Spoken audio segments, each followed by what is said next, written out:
गांव बपुर हमेशा से अपने शांत माहौल के लिए मशहूर था। दिन में यह जगह बिल्कुल सामान्य लगती, पर रात में यहाँ की हवा में कुछ अनजाना डर घुल जाता था।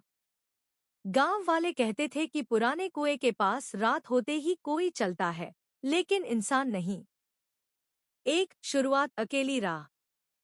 एक रात लगभग 9:10 बजे 17 साल का राघव खेत से घर लौट रहा था। चांद बादलों में छुपा था और सन्नाटा ऐसा कि अपने पैरों की आवाज भी डराने लगे।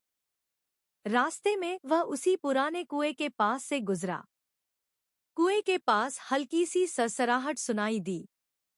राघव रुका।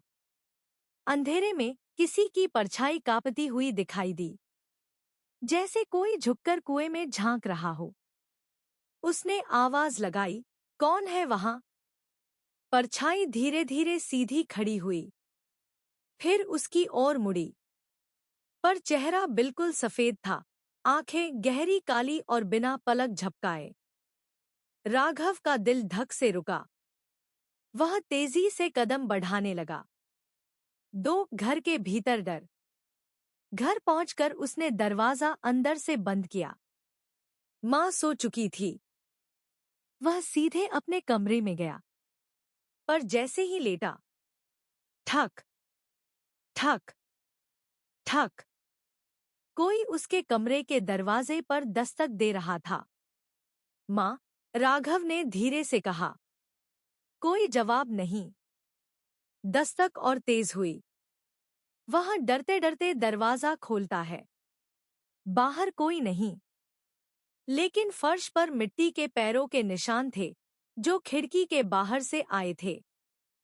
3 खिड़की के पास चेहरा। राघव खिड़की बंद करने गया, तभी कांच के पीछे एक चेहरा उभर आया, वही कुएं वाली औरत। बिना पलक झपकाए, बिल्कुल पास। उसका शरीर जम गया। आवाज गले में अटक गई। चेहरे ने धीरे धीरे अपने होंठ खोले और एक गहरी आवाज आई, कुएं में मेरा नाम लिया था, अब दरवाजा खोलो। खिड़की खुद ब खुद चर्र करते खुलने लगी। राघव ने पूरा जोर लगाकर उसे बंद किया। 4 दादी की पुरानी कहानी। अगले दिन उसने दादी को सब बताया। दादी बोली, वो बिरहा की चुड़ैल है। सालों पहले कुएं में डूबकर मरी थी।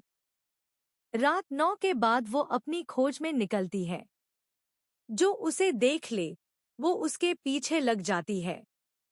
राघव घबरा गया, तो अब क्या होगा दादी? दादी ने कहा, सावधान रहो, वो फिर आएगी। खासकर 9:10 पर, जिस समय तुमने उसे देखा था।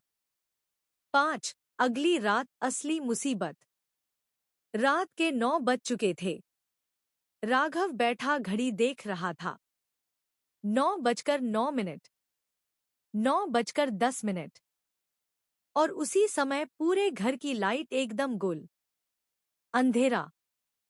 फिर बाहर से वही आवाज, ठक ठक ठक। इस बार दरवाजा नहीं, छत।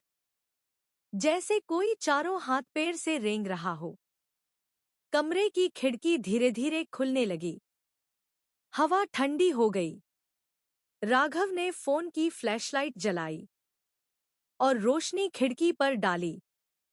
वो वहीं थी, उल्टी लटकी हुई। उसके लंबे बाल नीचे झूल रहे, आंखें और काली, और चेहरा आधा सड़ा हुआ। वो फुसफुसाई, मैं तुम्हें लेने आई हूं।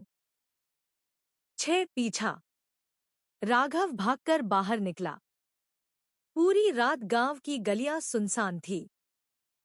चुड़ैल उसके पीछे तेजी से रेंगती हुई दौड़ रही थी। उसकी आवाज इतनी तेज कि कान फट जाए। रुक जा, राघव, मेरा अधूरा काम पूरा कर। राघव जैसे तैसे मंदिर की तरफ भागा। घंटी बजाई। चुड़ैल रुक गई, चीख कर पीछे हट गई। सात आखिरी सच। उसी समय पुजारी ने कहा, वो तुम्हें नहीं मारेगी जब तक उसकी मौत का सच कोई नहीं जान लेता। राघव डरते हुए बोला, कौन सा सच? पुजारी ने गहरी आवाज में कहा, जिस रात वो मरी थी किसी ने उसे कुएं में धक्का दिया था।